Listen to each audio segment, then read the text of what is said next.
Warum müssen Komponisten Musik komponieren? Warum müssen Schriftsteller schreiben? Warum müssen Künstler diesen Pinsel in die Hand nehmen? Sie müssen nicht. Sie können nicht anders. Und hier bist du in diesem Zustand des Seins mit so viel Potenzial. Muss es einfach sagen.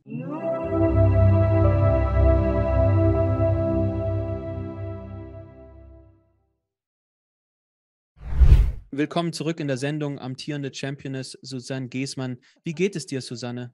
Zurückgekehrte Championess. Du machst mich echt lachen, Alex. Danke für deine Rückkehr in die Sendung. Es bedeutet mir viel, mich mit dir zu unterhalten. Ich liebe es, mit dir zu sprechen, weil deine Fragen sinnvoll und tiefgründig sind und alles fließt. Danke. Ich schätze wirklich sehr die letzten paar Folgen, die wir zusammen produziert haben, insbesondere die allerletzten. Aber es scheint, dass auch die Leute sie wirklich mögen, um es ganz offen auszudrücken. Und wir haben darüber gesprochen, wir müssen dich zurückholen, also müssen wir das jetzt regelmäßig machen. Du wirst ein Stammgast, wie damals in der Two-Night Show. Wir holen einfach immer wieder Don Rickles zurück. Du bist der Don Rickles des Spirituellen. Gänsehaut pur. Heute werden wir uns den tiefgründigen Fragen über das Universum und den Grund unserer Existenz widmen. Und vielleicht gehen wir ein bisschen tiefer als bisher.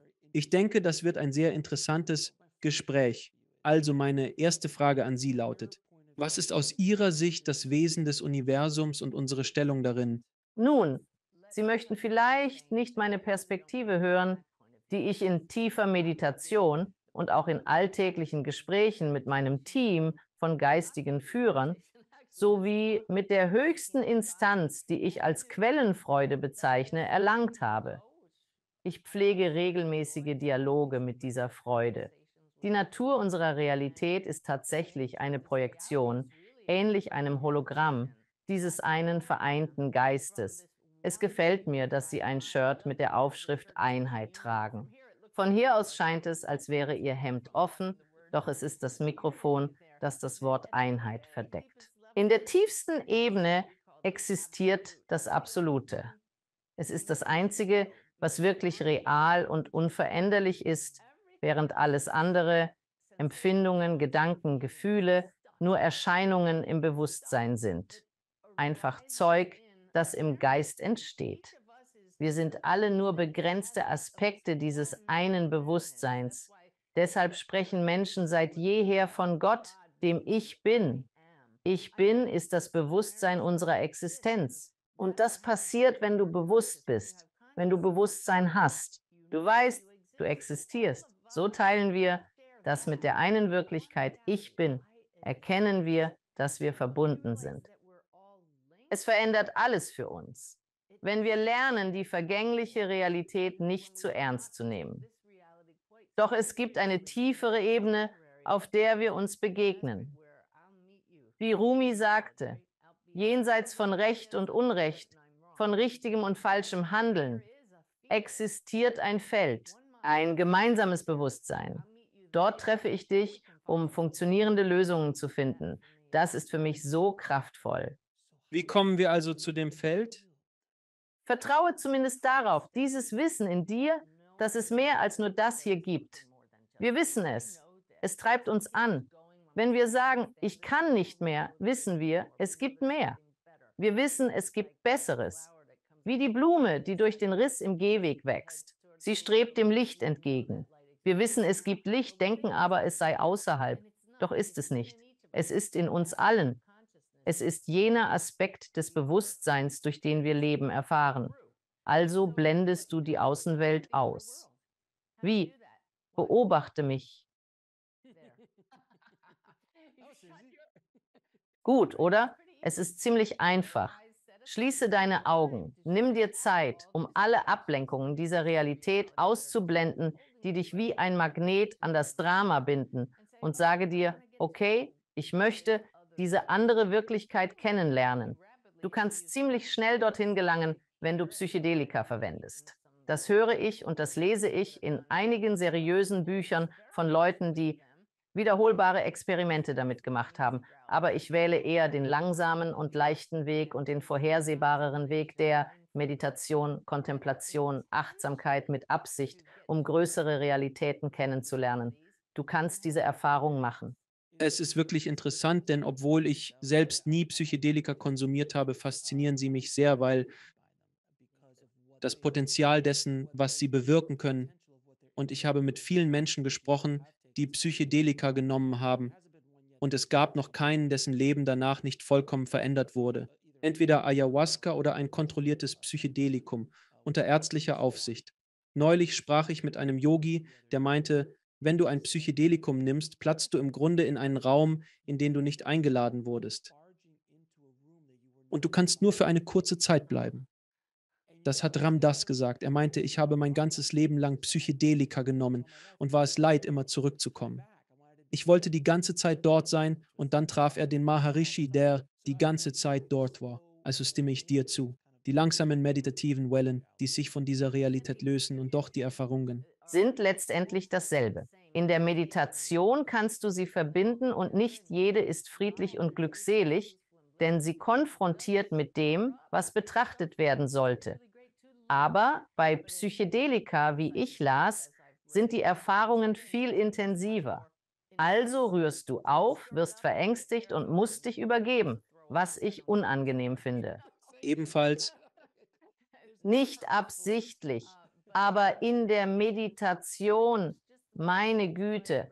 Vor etwa 3 Wochen erinnere ich mich, dass ich hier drüben im Raum auf meinem Meditationsstuhl saß. Und es passiert nicht immer, aber ich weinte vor Liebe, die ich fühlen durfte.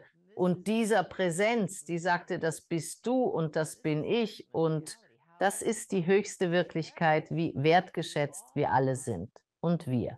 wir erkennen das nicht. Es ist so wahr. Das ist wirklich interessant. Wenn du meditierst, hast du absolut recht. Manchmal kommen Dinge hoch und das erschreckt die Leute. Das ist der Moment, in dem du ein Psychedelikum nimmst. Es kommt mit Wucht hoch, also sogar körperlich, wie du sagst, Erbrechen und solche Dinge. Wenn Leute anfangen zu meditieren, ist das eine Frage, die ich ständig zum Thema Meditation bekomme. Wie kann ich anfangen? Ich setze mich hin. Ich denke, ich mache es falsch. Ich war ein Jahrzehnt lang schlecht im Meditieren. Ich hatte einfach keine Ahnung, was ich tat. Mein Ego redete ständig ein. Oh, was machst du da? Das ist lächerlich. Welchen Rat gibst du denen, die mit dem Meditieren beginnen? Wie gehst du mit aufkommenden Gefühlen oder Gedanken in der Meditation um? Wie gehst du damit um? Zuerst solltest du alle Erwartungen ablegen. Ein Freund von mir, Dr. Melvin Morris, lehrte Gefangene, 1 Minute zu meditieren. Sie kannten Meditation nicht und hatten keine Vorstellungen davon. Ohne Erwartungen setzten sie sich einfach still hin für 1 Minute. Sie hatten noch nie die innere Stille gefunden. Wusstest du von Gefängnisinsassen, die wegen Heroinsucht, die zu Verbrechen führte, einsitzen? Sie berichteten, erstmalig im Leben sei ihr Heroinverlangen gestillt. Das Verlangen blieb, bis sie zu meditieren begannen, selbst nachdem sie bereits über ein Jahr im Gefängnis clean waren. Sie sehnten sich nach Liebe und erkannten, was ist Liebe, wenn nicht das Fehlen von Trennung, ein Gefühl völliger Verbundenheit. 1 Minute ist knapp. Ich rate zu meiner 3-minütigen Kostprobe des Göttlichen. Setze dich 3 Minuten still hin. Mein Online-Video leitet dich an. So beginnst du, Antworten auf deine Fragen in nur 3 Minuten zu erhalten. Ich rate den Leuten nicht zu erwarten, dass sie gleich in den ersten Minuten vor Glück weinen oder von Glocken und Pfeifen überwältigt werden. Aber es ist ein guter Start, die eigenen Gedanken zu bemerken. Achte darauf, wie sie entstehen. Erkenne, dass du sie nicht kontrollieren kannst. Beobachte sie einfach. Währenddessen tauchen neue Gedanken auf und du erkennst, was sich von den üblichen Gedanken abhebt. Achte auf diese und sieh, was sie dir zu sagen haben. Nun, lass mich fragen, wie verbinden wir uns mit unserer höheren Macht oder dem göttlichen Bewusstsein? Streben wir das alle an? Nun, das ist die Hauptabsicht beim Zurückziehen in die Stille. Ich will erkennen, wer ich bin und letztlich, wer das Sagen hat. Setze das als deine Absicht fest. Zeig dich mir und du öffnest dich einer größeren Wirklichkeit. Sitz nicht nur still da. Das tun viele, ohne dass etwas geschieht. Mein Weg, über den Schleier Kontakt aufzunehmen, startete mit dem Ziel, meine verstorbene Stieftochter zu erreichen. Täglich setzte ich mich hin und sprach, Susan, ich möchte dich sehen. Susan, ich möchte dich hören. Susan, komm zu mir. Das war mein einziger Gedanke. Ich kenne viele Eltern mit Kindern jenseits des Schleiers und Ehepartner auf der Suche nach ihrem Partner. Sie tun es. Aber was, wenn du sagen würdest, Gott, wer bist du? Du wartest auf eine Antwort, die über gewöhnliche Gedanken hinausgeht. Stört dich das Wort Gott? Gibt es vielleicht einen großen Geist? Offenbare dich. Beharre darauf, täglich bis du anders denkst, auf Weisen, die dir fremd waren. Oder bis du etwas erlebst, das dich fragen lässt, woher kam das? Das ist der Anfang. Ich will hier den Advocatus Diaboli spielen, da ich oft gefragt werde, warum vergessen wir, wer wir sind? Warum halten wir an der Fassade fest? Warum müssen wir uns stets erinnern, wer wir sind und uns durch das Göttliche in unserem Fleischkostüm verbinden? Diese Frage wird mir immer wieder gestellt. Ich bin gespannt auf deine Meinung. Was passiert, wenn jeder die falsche Frage stellt? Was, wenn es nur eine Folge davon ist, sich in das Drama der Außenwelt hineinziehen zu lassen? Eine Nebenwirkung davon, nicht mehr auf das Herz zu achten. Und diese Verbindung mit unserem höheren Selbst, das wir sind, auf höherer Ebene zu erhalten. Wir sind jetzt die Hände, Arme und Stimme für Gott, der form- und körperlos ist. Wir sind Zellen im Körper des Geistes. So begeben wir uns auf kleine Reisen als Ausdrucksformen der göttlichen Quelle in Verkörperung. Wir lassen uns in unsere Rollen ein, wie Methodenschauspieler, und vergessen oft, dass es Schauspiel ist. Wir machen unsere Arbeit gut, doch geraten in Schwierigkeiten, weil wir vergessen, uns umzudrehen oder in uns zu gehen für die stets präsente Führung. Wir sind alle kleine Meryl Streeps, die herumwirbeln. Und Daniel Day-Lewis rennt auch überall herum. Genau. Also dann, wenn es so ist, warum tun wir es dann überhaupt? Das ist die zentrale Frage. Was ist der eigentliche Sinn dahinter? Das wird manchen echt gegen den Strich gehen. Ich weiß es. Aber ein Lehrer sagte mir, wenn du niemanden unbequem machst, machst du deinen Job nicht richtig. Und ich bin ein Harmoniemensch und möchte niemanden in Verlegenheit bringen. Doch warum die Anstrengung? Wegen der Freude daran, aber mit Erinnerung. Ich meine nicht die alltägliche Freude. Freude ist mein Wort für Gott, also bist du Gott, dieser Zustand des Seins. Ich werde müde, nur zu existieren. Also denkst du, oh, ich strecke mich mal ein wenig. Beim Strecken entsteht eine Welle im Universum, es folgen mehr Wellen und wir haben eine irdische Sphäre. Wir treten hinaus und sehen, es ist wie luzides Träumen aus Gottes Blickwinkel. Wir machen diese Erfahrung und erkennen, alles ist mein Traum mit einem großen T. Nichts kann mir wirklich schaden. Solange ich mich erinnere, wer ich bin, leide ich nicht in meinem Traum. Wir leiden, wenn wir vergessen, wer wir sind. Doch das Bewusstsein, dass auch dies vergeht und die Einbringung von Liebe verändert alles. Wir stehen das gemeinsam durch. Am Ende kehren wir alle zu unserem wahren Selbst zurück, mit weniger Leid.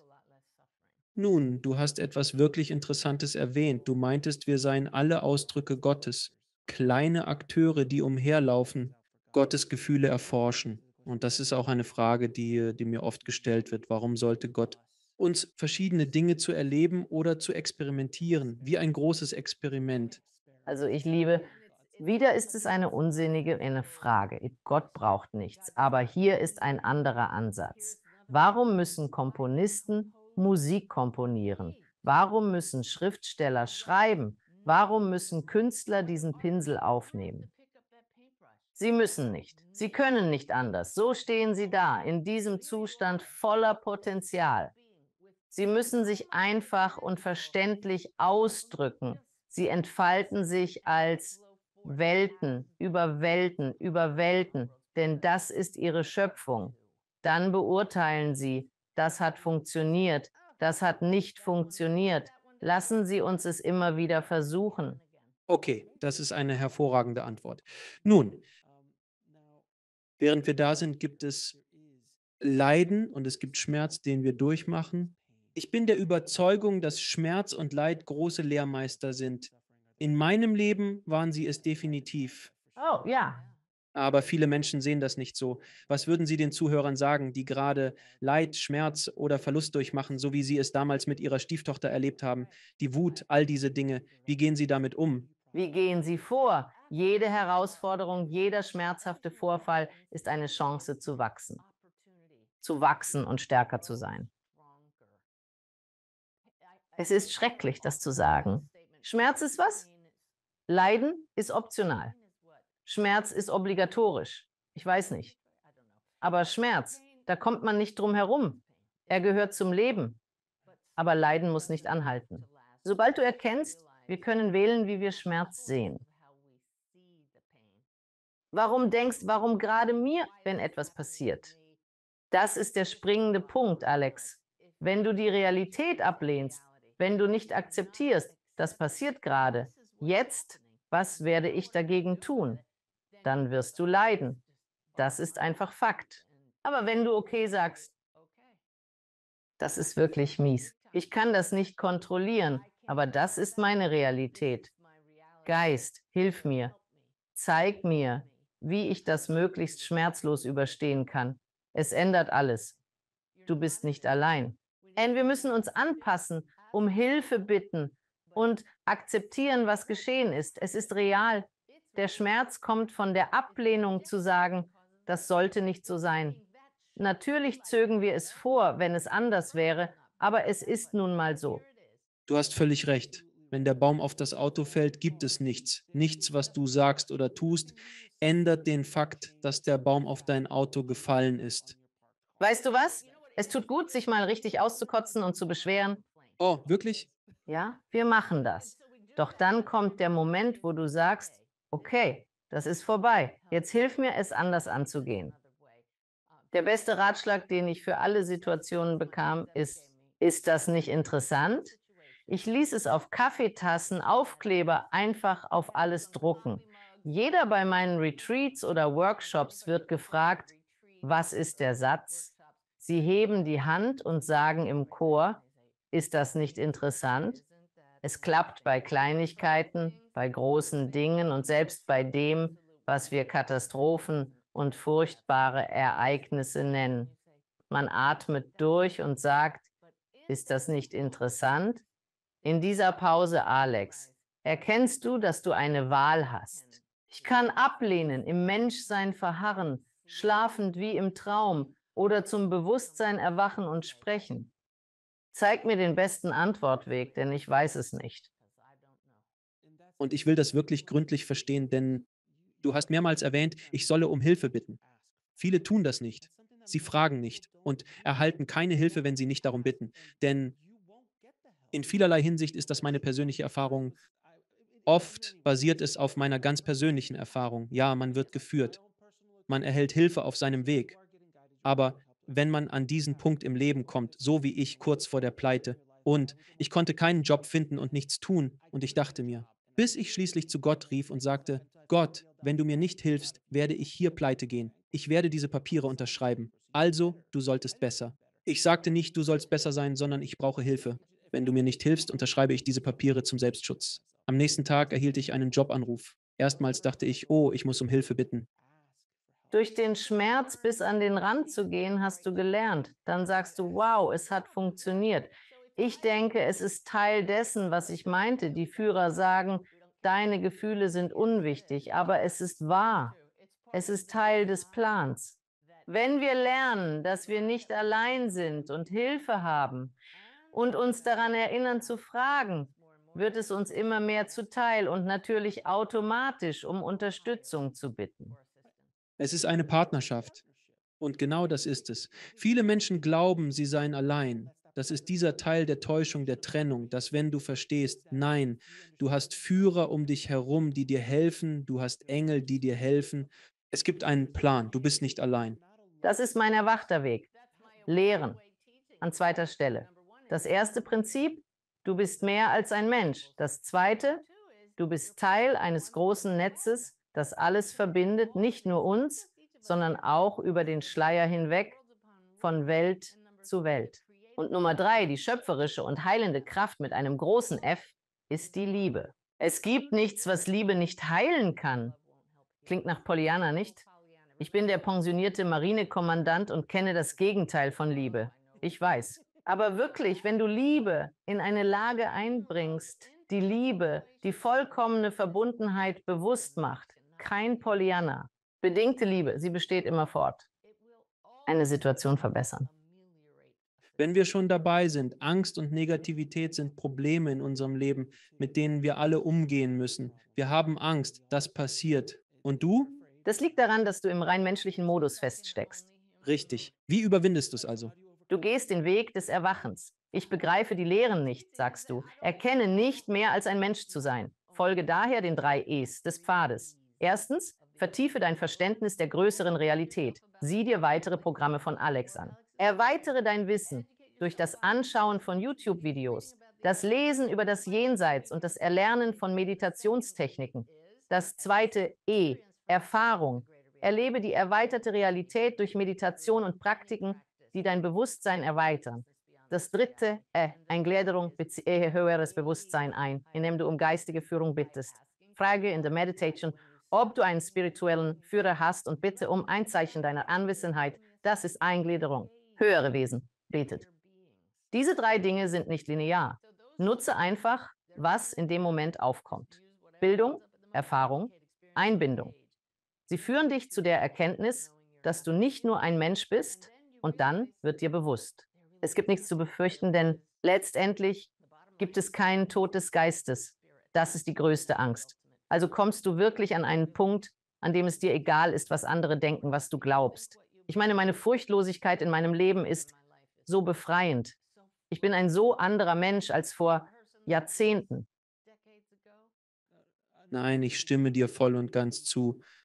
Wenn du weniger Angst hast und die Wahrheit in dir trägst, ist das Umherwandern auf der Erde eine andere Erfahrung. Ich war voller Schrecken, wütend. Sicher, wir alle haben solches erlebt. Doch jetzt stimme ich dir zu.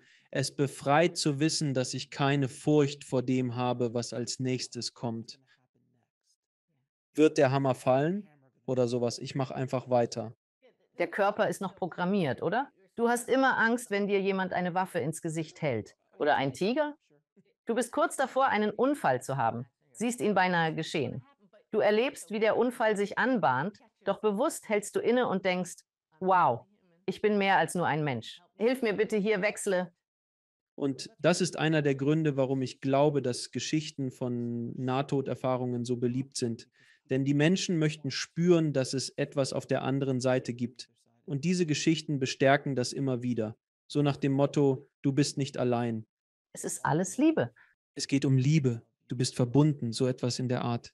Wenn du das liest, kannst du nicht anders, als auch die Wahrheit darin zu spüren.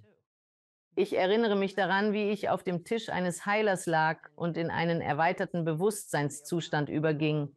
Plötzlich waren all diese gestaltlosen Wesen um mich herum, einfach da. Und ich begann erneut zu schluchzen, als sie sagten, erinnerst du dich jetzt? Und das tat ich. Ich war wie sie. Wir alle waren es, jeder. Deshalb bleibt dieses Wissen immer. Du liest von Nahtoderfahrungen. Es ist ein Hauch von zu Hause. Genau. Also lass mich dich fragen, weil während wir auf der Erde wandeln, in diesem Drama des Lebens als Schauspieler agieren, wird es immer Menschen geben, die uns verletzen und uns Dinge antun, die auf vielerlei Weise, manchmal unverzeihlich. Wie kann man Mitgefühl und Vergebung für diese Menschen entwickeln, die uns zutiefst verletzt haben? Nimm in deinen Moment des Göttlichen oder in Meditation die Bitte auf. Zeige mir, wer ich als Seele bin. Das ist deine Seelenebene der nächsten Stufe, die Ebene über dieser, nicht wahr? Letztendlich vereinen wir uns im einen Geist, doch die Seele ist unser höheres nächstes Selbst. So ist es. Wenn du dich in einem weniger begrenzten Raum erlebst, ist meine Seelendefinition ein weites Bewusstsein, im Gegensatz zu einem begrenzten, auch im Körper verbunden, als Bewusstsein und Ausdruck. Aber aus diesem weiten Bewusstsein heraus. Wir können sehen, die Seele in jedem anderen Wesen. Sie erkennen, verletzte Menschen verletzen Menschen. Wüssten sie, wer sie sind, hätten sie das niemals getan. Sie vergeben nicht die Tat, sondern die Unwissenheit über das wahre Selbst. Das ist zweifellos eine großartige Sichtweise. Nun, ich weiß nicht, wie es bei Ihnen ist, aber auf meinem Weg habe ich gelernt, loszulassen. Dieses Wort ist irgendwie belastet, denn die Leute denken, was heißt aufgeben? Ich gebe nicht auf. Aufgeben gilt allgemein als negativ. Das verstehen Sie und das Militär.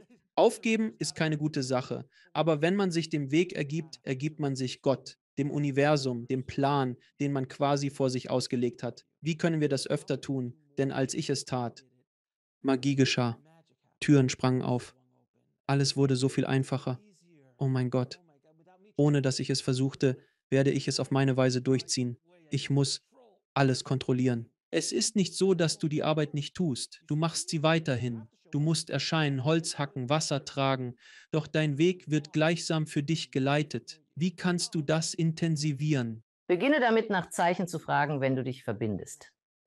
In deiner Meditation, wenn ich verbinde dich sage, vertraue, dass ein Führer oder jemand zuhört. Oder ein höheres Wesen, Gott, sag einfach, zeige mir, dass ich nicht allein bin. Welches Zeichen soll ich erwarten? Welches bekomme ich bald? Plötzlich wird dir etwas einfallen. Vertraue und handle danach. Wiederhole es stetig.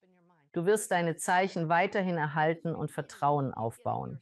In meiner Arbeit kommuniziere ich täglich mit Verstorbenen, den Liebsten anderer. Ich fordere Beweise an.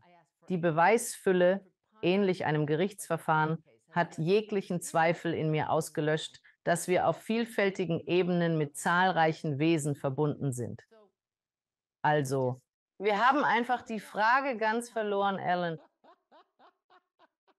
Wie können wir das? Ich habe den Sinn der Frage verloren. Einen Moment bitte. Ich gebe auf. Ich gebe den Weg auf. Lerne zu vertrauen und handle weiter nach ihren Zeichen. Du erreichst den Moment, wo ich frage, bist du bereit, wie eine Marionette an Fäden zu hängen? Denn erkennst du, wie mächtig diese Wesen sind und wie sie unterstützen, sage ich, zieht an meinen Fäden. Ich vertraue ihnen weit mehr als meinen eigenen Entscheidungen. Wirklich, zieht an den Fäden. Es ist einfach wunderschön. In letzter Zeit traf ich einige dumme Entscheidungen, weil ich nicht mehr fragte. Ich mache das gerade rückgängig, weil ich kleine Stupser in mir spürte und dachte, okay, das schmerzte. Ich wende mich wieder meinem Gebet zu, in der Hoffnung, dass meine Lektionen möglichst schmerzlos sein mögen. Wenn du dich ganz diesem Weg hingibst, sage ich Leuten oft, stell dir vor, du hättest alles erhalten, was du je wolltest, seit du ein Kind bist. Kannst du dir vorstellen, wie dein Leben ruiniert wäre? Du wolltest nur Müsli, Eiscreme, mit jenem Jungen oder Mädchen ausgehen. Ich wollte nur diesen einen Job. Und wenn es scheitert, denkst du 5 Jahre später, oh Gott sei Dank, dass es nicht so kam. Ich bin nochmal davon gekommen. Ja, das stimmt. Es ist nun sehr kraftvoll. Wir müssen körperliche und emotionale Schmerzen sowie Traumata im Leben bewältigen. Welchen Rat geben Sie für Heilung und Verarbeitung solcher Erfahrungen? Regelmäßige Energie nun. Arbeite an dir, indem du deine Energiezentren reinigst. Ich biete eine kostenlose 10 Minuten Transformation Meditation auf meiner Webseite an, die vielen sehr half. Wie wir unseren Körper regelmäßig reinigen, sollten wir auch unsere inneren Energien pflegen. Aber wie viele reinigen regelmäßig ihren Energiekörper? Es bewirkte einen enormen Unterschied in meinem Leben. Manchmal fühle ich mich nicht ganz präsent, als ob etwas mit meiner Energie geschieht. Ich kann nicht immer sagen, was die Ursache ist, doch ich setze mich hin und kläre es mit den Techniken, die ich lehre. Danach bin ich wieder voller Energie. Aber manche Dinge sind tief verwurzelt. Dafür empfehle ich, einen Energiearbeiter zu suchen. Es gibt viele Methoden, doch finde jemanden durch Empfehlungen, der Erfahrung mit anderen hat, Energieflüsse sieht, Blockaden erkennt und helfen kann. Wir sind aus einem Grund hier zusammen. Wir können uns nicht immer alleine heilen und es zeigt, dass wir nicht isoliert sind, wenn wir jemanden finden, der uns unterstützt.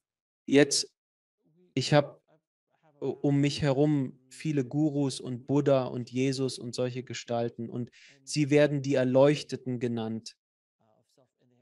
Welchen Rat würden Sie uns geben, um den Weg zur Selbstverwirklichung zu gehen, sei es in diesem oder in einem anderen Leben? Reden Sie mit ihnen. Sie haben die höhere Ebene erreicht. Sie lachen. Ich leite einen Seelenkommunikationskurs beim Shift Network, der Ihnen das zeigt. Warum sollten Sie uns nicht weiterhin helfen wollen? Okay, Sie sind nicht mehr in einem Körper. Yogananda hat mit vielen Menschen gesprochen, die keinen Körper mehr hatten. Er war nicht der Einzige, der das konnte. Das können Sie auch. Wir finden die Stille. Wir erweitern unser Bewusstsein mit einfachen Techniken. Mein Video zeigt die 7 Schritte zur Verbindung mit dem höheren Selbst. Beim letzten Schritt sagen Sie, okay, höheres Wesen, ich rufe dich beim Namen, wenn es meinem höchsten Wohl dient. Verschmelze jetzt mit mir. Hilf, lehre, führe und zeige mir, was ich wissen muss. Seien Sie dann aufmerksam und beobachten Sie, was geschieht. Wie können wir also negatives Karma und Muster in unserem Leben überwinden? Nun, genau aus diesem Grund sind Sie doch hier, oder nicht? Sie haben diese bestimmten Muster mitgebracht, weil Menschen eben durch Versuch und Irrtum lernen. Wir Menschen lernen durch Versuch und Irrtum. Diesmal hat es nicht gut funktioniert. Ich dachte über Vorfälle in einer Facebook-Gruppe unserer Gemeinde nach. Die Leute sind verärgert, dass soziale Medien dies erlauben, ähnlich wie bei Straßenwut. Man setzt sich ans Steuer und glaubt, es sei in Ordnung, Wut herauszulassen. Und während ich hier mit meinem Fahrrad fuhr, dachte ich, ich würde wirklich gerne jemandem auf liebevolle Weise sagen, nutze diese Wut doch zu deinem Vorteil. Aber das klingt sarkastisch. Also wirklich, hör einfach auf dein Herz. Wenn du mit Menschen redest, löst es sich auf. Animosität entsteht im Nu, doch wir nehmen sie nicht wahr. Also, was haben wir hier, um daran zu arbeiten? Das ist deine größte Chance. Wenn du dieses Muster erkennst und es immer wieder sagst, vielleicht habe ich als Seele gesagt, ich werde ohne jegliche Geduld kommen. Also jedes Mal, wenn es hochkommt, ist das meine größte Gelegenheit zu sagen, ich bin nicht nur ein Mensch. Wie überwindet man Ungeduld? Plötzlich ist es kein Problem mehr, weil du es angegangen bist und erkennst. Es ist nicht dein Feind, kein Problem, sondern deine größte Herausforderung. Das ist der Grund. Du hattest vor, es auf der Seelenebene anzugehen, genau das. Schwer für die Menschen. Verstehen. Du meinst also, ich habe mir diese Eltern, diese Beziehung selbst ausgesucht. Hast du das schon mal erlebt? Ja, könntest du das bitte etwas detaillierter erläutern? Denn es gibt viele Menschen, die damit Probleme haben. Ich verstehe das auch. Ich kenne viele Geschichten von Kindern, die erzählen, ich erinnere mich, ihr wart am Strand und spracht über meine und Mamas Erschaffung. Du trugst pink. Es war auf Hawaii. Die Eltern staunen. Oh mein Gott, das haben wir wirklich besprochen. Kinder scheinen ihre Eltern nach genetischen Merkmalen auszuwählen. Für den Moment deiner Geburt. Die körperlichen Herausforderungen und prägenden Begegnungen, die du erleben wirst. Wir kommen hierher, soweit mir bekannt, nicht in der Absicht, absichtlich Schaden anzurichten. Wer also einen missbräuchlichen Elternteil hatte, kam nicht mit dem Ziel, dich zu missbrauchen. Es war ein Missbrauch des freien Willens. Entscheidungen entstehen aus karmischen Mustern, weil wir unser wahres Selbst nicht kennen. Wir nehmen, was kommt und fragen, wie beenden wir das Muster jetzt, wo ich um Hilfe weiß? Können Sie ein wenig darüber sprechen, das generationelle Karma? Ich habe gerade davon erfahren, wo es, wie Sie sagten, eine Art generationelles oder mangels eines besseren Wortes historisches Karma ist, das in der DNA weitergegeben wird oder in diesem genetischen Verlauf. Also, wenn man einen Urgroßvater hatte, der Alkoholiker und gewalttätig war, und wenn das nicht irgendwann durchbrochen wurde, dann zieht es sich immer noch durch die Familie. Ja, das Problem ist, dass wir Menschen oft nur an unser eigenes Leben, an uns selbst denken. Was aber, wenn wir gleich Zellen in einem geistigen Körper sind? Wir als Spezies bewältigen nicht nur generationenübergreifende Aufgaben, sondern auch Herausforderungen, die uns alle betreffen. Je mehr Menschen ihren Suchttendenzen widerstehen, desto seltener werden diese. Unsere Sichtweise sollte auf Ganzheitlichkeit erweitert werden, dann erkennen wir, was Menschheit wirklich ist, wächst und reift sehr langsam. Das erhielt ich neulich in der Meditation. Ich fragte meine Geistführer, wie alt unsere Spezies wirklich ist. Sie gaben mir eine Zahl und meinten, ich würde sie bald oft sehen. Genau das passierte.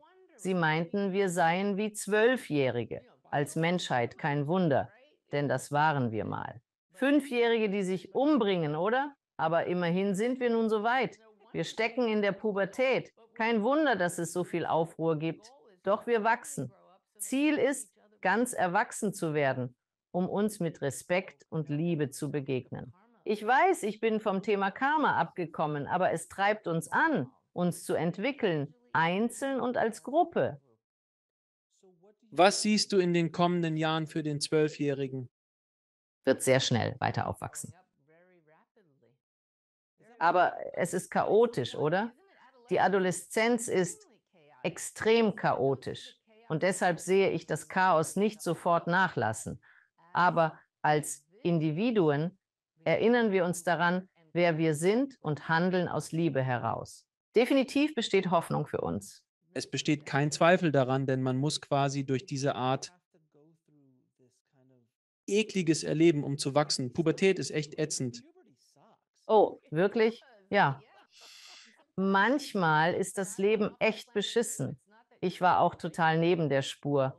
Nicht so, dass du aufwachst und alles herrlich ist, aber du bist vom Schmerz befreit. Ein Ventil, tiefe Atemzüge, Stille, kurz das Drama ausblenden und fragen, ob du das wirklich wolltest. Wir können das meistern.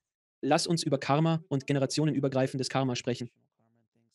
Können wir auf frühere Leben eingehen? Die erste Frage ist, warum wir vergessen, welche wir hatten. Das werde ich oft gefragt. Warum vergessen wir unsere früheren Leben? Warum können wir nicht auf das Wissen und die Erfahrungen zurückgreifen, die wir in diesen Leben erlangt haben? Hier ist eine Antwort, die ich noch nie gegeben habe. Sie kam mir blitzschnell. Wenn du alles richtig gemacht hättest, wärst du nicht zurückgekommen, um weiterzuarbeiten, oder?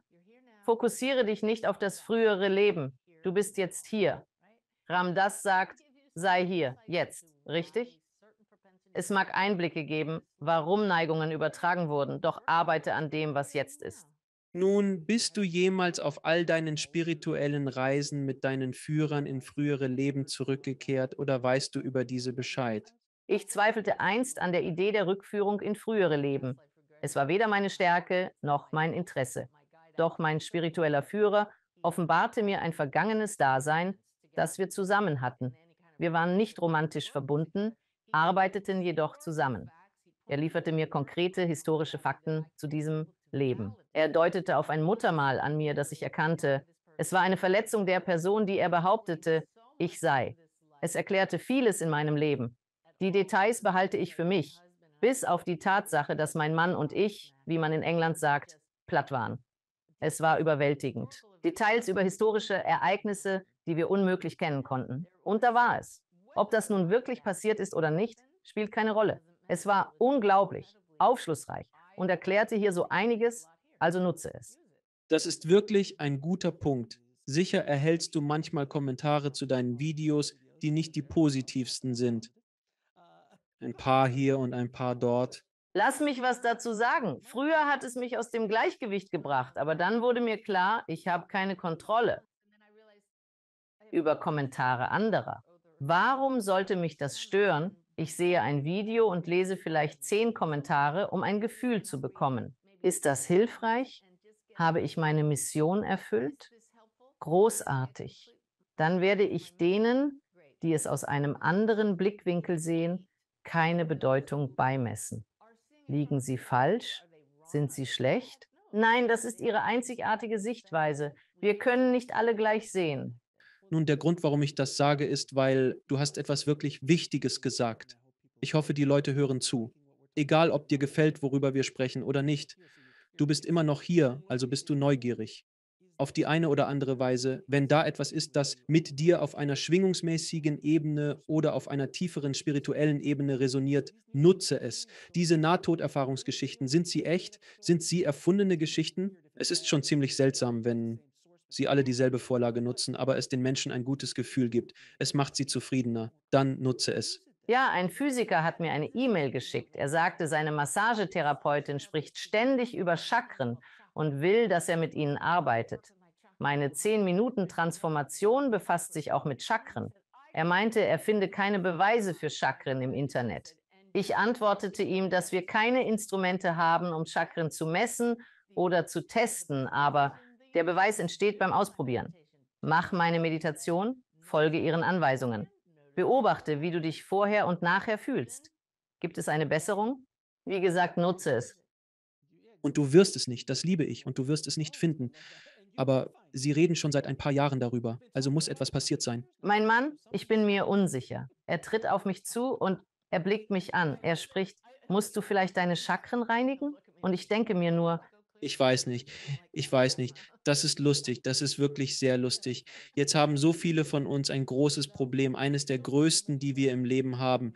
Die Stimme in unserem Kopf, die negative Nelly. Wenn du sagte, ich habe eine reizende kleiner Hund namens Nelly, sie ist. negative Stimme. Entschuldigen Sie, aber diese negative Stimme, dieses Affengehirn, das so überkritisch ist, diese kritische innere Stimme, die uns immer wieder stoppt, haben Sie einen Rat, sie zu beruhigen? Ja, ja, ja, ja, ich liebe es über alles. Diese kleine Stimme, wenn du sie ablehnst, wird sie immer wieder kommen. Warum? Weil es ein Ruf nach Liebe ist.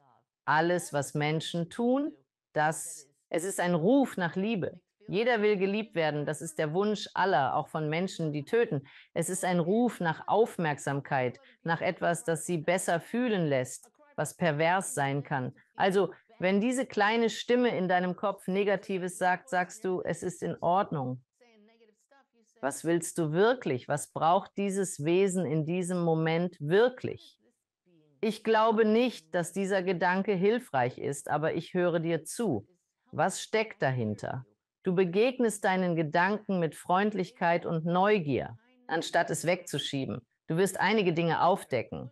Und sobald du dich ihm stellst, muss es nicht mehr auftauchen. Und du wirst bemerken, dass diese kleine negative Stimme einfach nicht mehr auftaucht. Ist wirklich wahr. Ich behandle meines wie ein Kind und sage: „Okay, das ist nett. Setz dich hinten hin. Ich habe das im Griff. Danke für deine Meinung. Wir machen trotzdem weiter.“ Aber ich tue das wirklich, versuche es mit Liebe zu behandeln und nicht, bevor du dagegen ankämpfst, kämpfst du, verlierst du. Denn es ist einfach anders. Akzeptierst du das, nimmst du auch den Gedanken an, der durchkommt und denkst: „Okay, da bist du wieder. Danke, mir geht's gut und weiter geht's.“ Ist nicht leicht. Und ist es nicht größtenteils einfach das Ego? Ja, wenn du Ego als Trennungsbewusstsein definierst. Ich bin nun isoliert, von allen anderen getrennt. Ich fühle mich unsicher und ungeliebt. Das Ego strebt danach, diesen Zustand der Trennung zu bewahren, obwohl unser tiefstes Streben die Ganzheit ist. Das ist die fundamentale Wahrheit. Ist das der Grund, warum wir bei einer liebevollen Beziehung einen Einblick erhalten in die Liebe, die wir jenseits spüren? Diese gewaltige Sprache der Liebe, wenn man so will. Ja, das ist diese fehlende Trennung. Plötzlich bist du so verbunden, du willst die ganze Zeit bei ihnen sein. Oh, wir haben alles gemeinsam. Ich werde über die Dinge hinwegsehen, die wir nicht gemeinsam haben. Ich liebe dich so sehr. Genau. Und dann mit der Zeit kommen die Dinge, die ihr nicht teilt, zum Vorschein. Und es kommt zur Trennung. Du spürst nicht mehr die Ganzheit. Doch wenn du erkennen kannst, gibt es eine noch größere Ganzheit um euch beide.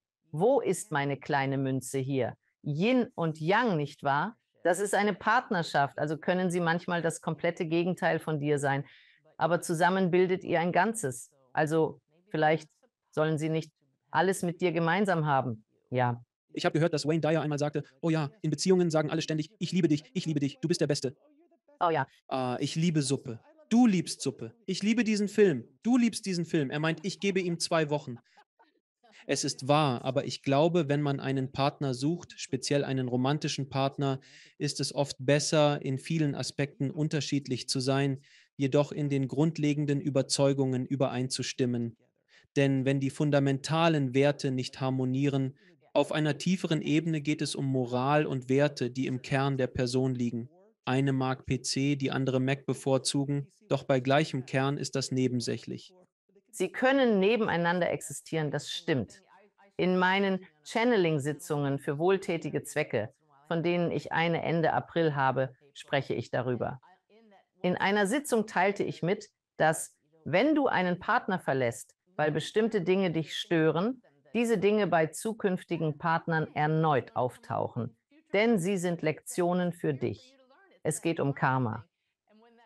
Nach einer Sitzung sagte die Leiterin der unterstützten Wohltätigkeitsorganisation zu mir, Susanne, ich stehe vor meiner dritten Scheidung.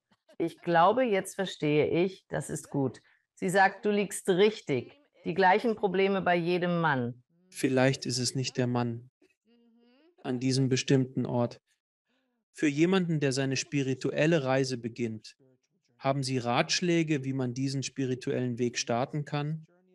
Wie kann man in sich gehen und mit der Quelle in Verbindung treten, wenn man noch am Anfang steht und wenig Informationen hat? Sie sammeln Wissen basierend auf den 3 E's, die wir besprochen haben. Suchen Sie auch eine Gemeinschaft, ähnlich den Personen, die meiner Arbeit folgen. Wir betreiben eine schöne Facebook-Seite und bieten monatliche Webinare an. Viele fühlen sich isoliert, als ob niemand ihre Erfahrungen teilt und glauben, sie seien allein mit ihren Gefühlen. Doch beim Austausch mit anderen merken sie, es ist eine herrliche Reise voller Freude, wenn man teilt, die ständigen Synchronizitäten, magischen Momente, das Staunen und die Ehrfurcht. Teilen Sie Ihre Erlebnisse und Sie werden sehen, dass Menschen gern darüber sprechen und sich austauschen. Natürlich. Lassen Sie mich Ihnen eine Frage stellen, denn auch in meinem Leben habe ich festgestellt, dass Sie sind, wie man sagt, spirituell aus dem Schrank gekommen, schon sehr interessanten Hintergrund, gelinde gesagt. Stellen Sie fest, dass ab und zu Menschen aus ihrer Vergangenheit Kontakt aufnehmen, um unter vier Augen über diese esoterischen Themen zu sprechen. Öffentlich, das können sie nicht. Ich habe Dr. Conny Mariano in meinem Podcast interviewt. Sie war 9 Jahre lang Ärztin im Weißen Haus und ist pensionierte Marineadmiralin. Ich lockte sie aus dem Esoterikschrank. Anfangs war sie etwas befangen. Ich fragte, was erwarten Sie, wenn Sie zu meiner Radiosendung kommen? Nein, aber ja, ich kenne einige Oberste, die sich sehr interessieren und ich habe den Kontakt zu den meisten Kollegen verloren, einfach wegen der Zeit. Aber ich wäre wahrscheinlich überrascht, nicht überrascht, Entschuldigung, nicht überrascht zu erfahren, dass Sie interessiert sind, denn das sind wir alle. Tiefgründig haben sie bemerkt, dass ihr Interesse an diesem Comic seit Beginn des Lesens bis jetzt stetig gewachsen ist. Wie viel stärker ist es aktuell? Kein Zweifel daran. Natürlich, wenn wir älter werden und der Fokus von Familie, Karriere auf das Zukünftige wechselt, öffnen wir uns wirklich. Oh, ja. Es ist anders, wenn man 12, 15 oder 18 ist. Man denkt nicht an solche Dinge beim Anklopfen. Nicht, dass wir es tun. Aber mit jedem Jahr, das vergeht, rückt es näher und man überlegt, was wohl als nächstes kommt. Weißt du, was schrecklich ist? Ich scherzte, dass Zoom alle Falten im Gesicht entfernt. Du siehst wirklich fantastisch aus, wirklich. Ja, aber persönlich ist das nicht so. Hier sind viele kleine Fältchen. Also stehen wir vielleicht nicht an der Tür. Ein bisschen mehr, als du denkst. Ich lasse meine Pressefotos höchstens alle 2 Jahre aktualisieren, denn ich möchte nie die Person sein, bei der man sich beim persönlichen Treffen denkt, oh mein Gott, wie alt ist dieses Foto? Es ist wie das alte Hollywood-Sprichwort. Man sieht sich nie ein Porträt an, weil wenn du ein Casting machst und du dir ein Porträtfoto anschaust und dann die Person hereinkommen siehst, denkst du so, ist das von vor 10 Jahren oder was? Siehst du, wir sind tief ins Drama gerutscht und es ist vergnüglich. Darum ist Freude so wichtig. Humor ist ein essentieller Teil der Reise. Gibt es Humor auf der anderen Seite? Denn Spiritualität wirkt immer so ernst. Sie sehen immer, oh, da ist mein Buch, Wolfs Botschaft. Wolf jenseits des Schleiers riet mir, das Buch meiner Geschichte zu schreiben. Ich erwiderte, dafür bräuchte ich ein deutliches Zeichen, denn es sollte ein kleines, gehaltvolles Buch wie das von Mitch Albom sein. Nur 2 Stunden später fand ich beim Öffnen meiner Post ein Buch, gesandt von Mitch Alboms Eltern. Ich konnte das Entscheidungskreuz spüren. Guter Punkt, okay, nein, oh ja, es birgt Spaß und Humor, da es positiv ist. Sie wollen, dass wir Leid ausgleichen mit Freude der menschlichen. Darunter liegt die Freude des Wissens. Das ist nicht alles, es gibt auch Glückseligkeit. Es besteht eine Verbindung. Wir sind wahrhaftig eins, nur scheinbar vorübergehend getrennt. Was ist die wichtigste Botschaft oder Lehre, die eure Führer für die Menschheit haben? Ich glaube, ich teilte es gerade. Das letzte gerade. Aber fragen wir, was ist die wichtigste Lehre für die Menschheit jetzt? Es zeigt sich, Sie sind nicht allein. Das ist deshalb so wichtig, weil all unsere Probleme entsteht, weil wir uns getrennt sehen. Ja, genau. Es ist wie eine mehrstufige Frage-Antwort-Situation. Wir sind hier nicht allein, sondern erhalten Hilfe und Führung von der anderen Seite. Greift danach. Auf der anderen Seite, wer ist Debbie? Denn die Leute fragen ständig, wer uns von der anderen Seite hilft. Abgesehen davon kennen wir die Geistführer, Engel, Verwandten. Wer ist das Team? Legionen von Engeln und Meister brauchen uns, Lichtarbeiter, erwachte Menschen, um die Botschaft zu verbreiten. Wenn wir uns jetzt entwickeln wollen, letztendlich, wie gesagt, aus der Quelle schöpfen. Die Quelle bleibt unbeeinflusst, doch wir möchten kein Scheitern dieser Erfahrung riskieren. Richtig? Wir wollen Erfolg haben. Und Engel. Sie feuern uns an, also werden sie uns helfen. Darf ich Sie zu Engeln befragen, wenn es Ihnen passt? Zuerst dachte ich, Engel sein, oh Gott, zu esoterisch. Einfach zu esoterisch. Aber während der Show, als ich mit vielen Menschen sprach, die mit Engeln interagieren und mich mit dem Engelskonzept beschäftigte und recherchierte, änderte sich meine Sicht zu dieser Engelvorstellung. Sie wirken nun viel mächtiger als früher. Welche Rolle haben Sie in diesem Ganzen? Zunächst muss ich Ihnen etwas sagen. Ich war genau wie Sie. Ich glaubte nicht einmal an Engel. Und sie haben sich immer wieder als zuverlässig erwiesen. Ich empfehle sie jedem nachdrücklich. Interessierte sollten mein Video über Erzengel Michael ansehen. Er ist real. Es ist sehr beliebt, denn die Leute lieben ihn zu Recht. Es hinterließ keinen Zweifel, null, absolut keinen, in meinem Militärverstand. Erzengel Michael ist real, wird Gänsehaut bereiten und den Geist öffnen. Stellt euch vor, die Fähigkeit, immer größeren Gruppen zu helfen. Ihr habt einen Geistführer. Jeder hat einen Hauptgeistführer. Sie sind euch fürs Leben zugeteilt. Sie wissen alles über euch. Das ist ein kleiner Schwerpunkt. Dann habt ihr, sicherlich wacht eure Seelenfamilie über die ganze Familie. Dann gibt es Engel, die großen Gruppen von Menschen helfen. Und ihr habt die Erzengel, die der gesamten Menschheit auf einmal helfen können. Es ist so. Es ist eine Hierarchie. Aber sie sind die Ersten, die euch sagen, dass niemand besonderer ist als ein anderer. Alle Geschöpfe sind gleich, nur mit einer größeren Fähigkeit, andere zu beeinflussen. Und auch die aufgestiegenen Meister spielen dabei eine Rolle. Ja, ganz sicher. Du kennst die Antwort, das war so eine davon. Ich frage, weil ich das Interview führe. Viele Fragen stelle ich, weil ich ein Interview führe und das ist wirklich so. Weil ich solche Gespräche schon früher mit dir und anderen geführt habe. Aber ich stelle diese Fragen. Darf ich das betonen? Es sind so viel mehr als Gespräche, wenn man in der Kraft sitzt, der Lebensenergie und in diesem Zustand erweiterten Bewusstseins verweilt. Es ist so viel mehr als ein Gespräch. Mein Gebet ist, dass es jeder erleben darf. Möge es deine Erfahrung sein, der Wahrheit. Mögest du persönlich die Einwirkung einer höheren Macht in deinem Leben erfahren. Es verändert alles. Bitte darum, so mache ich das. Mindestens einmal pro Woche. Herr mit den Wundern. Und das meine ich ernst. Vom Herzen, sie kommen Schlag auf Schlag. Schau, wenn du über ein Wunder sprechen willst, diese Show ist ein Wunder. Du bist ein Wunder. Wir kamen aus unseren Welten, um diese einzigartige Arbeit zu tun. Das gleicht einem Wunder. Was? Wie bitte? Was ist das? Meinst du das ernst? Als alles anfing, dachtest du sicher, nein, ich doch nicht. Ich war nur aufgeregt. Es war so wunderschön.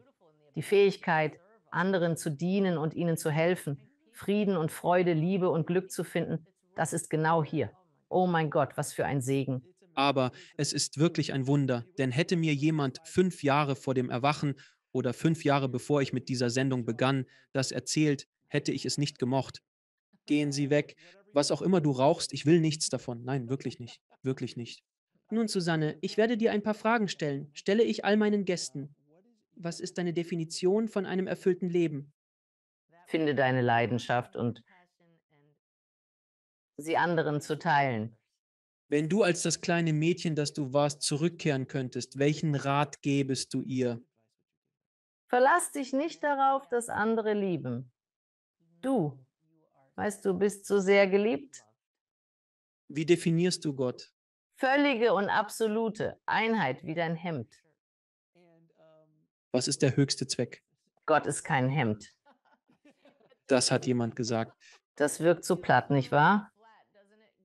Gott ist einfach unbeschreiblich, also wäre die Antwort jedes Mal anders, wenn du fragst. Bei jedem deiner Besuche in der Sendung stelle ich dir dieselbe Frage, um verschiedene Antworten zu entdecken. Und was ist der eigentliche Sinn des Lebens? Sein, die Gegenwart der Liebe, dieses Leben in einem Körper. Die Gegenwart der Liebe ist der Ausdruck Gottes. Und noch eine Frage, die mir gerade eingefallen ist. Lernen wir auf der anderen Seite und kommen wir hierher, um mehr zu lernen, beschleunigt? Ist das Antwort? Ja, absolut. Das Lernen setzt sich auch jenseits des Schleiers fort. Ich erlebe es oft bei Lesungen und im Kontakt mit Angehörigen. Sie zeigen es mir. Meine Augen wurden geöffnet. Du wirst mich nicht wiedererkennen, wenn du hierher kommst. Nicht jeder ist so. Manche Menschen überqueren den Schleier sehr langsam. Das ist ihre Entscheidung. Es ist immer eine Wahl. Und dann ist es auch eine Wahl, hierher zurückzukommen. Denn ja, durch die Prüfungen geht es so viel schneller. Herausforderungen. Sie unternehmen, wie ich hörte, eine besondere Kreuzfahrt. Ist das so? Könnten Sie uns etwas darüber erzählen? Berichten Sie uns hier von Ihrer Kreuzfahrt. Ich war Marineoffizierin und die meisten Leute wissen nicht, dass ich nur 10 Tage von 20 Jahren auf See war. Ich war eine Offizierin an Land. Mein Mann war Schiffskapitän, also musste ich in den Ruhestand gehen, um mit meinem Segelboot auf See zu fahren. Aber jetzt, ich wurde gebeten, im August eine Kreuzfahrt nach Alaska zu leiten. Wir nennen sie die Awakened Way Kreuzfahrt, bei der ich all diese Lehren in 14 Stunden während der 8 Tage und 7 Nächte auf See vermitteln werde. Wir werden uns im Haupttheater versammeln und wir werden geleitete Meditationen lehren. Ich werde meine geistigen Führer kanalisieren und tatsächlich, Alex, in den letzten Wochen erhielt ich in der Meditation Eingebungen, die mich veranlassen, unser Gesprächsthema zu überdenken. Es sind aktuelle, wertvolle Lehren aus der geistigen Welt mit unglaublichen praktischen Werkzeugen. Eine wunderbare Gruppe Gleichgesinnter liebt es, sich zu treffen und zu diskutieren. In Alaskas Landschaft auf einem Kreuzfahrtschiff ist das nicht unglaublich? Es wird fantastisch und es gibt noch viel Platz. Also kommt mit, seht selbst. Welcher Tag ist heute? Welche Tage? August, 12. bis 19. Echt coole Gelegenheit. Ich hinterlege einen Link für Interessierte in den Shownotizen unter dem Video.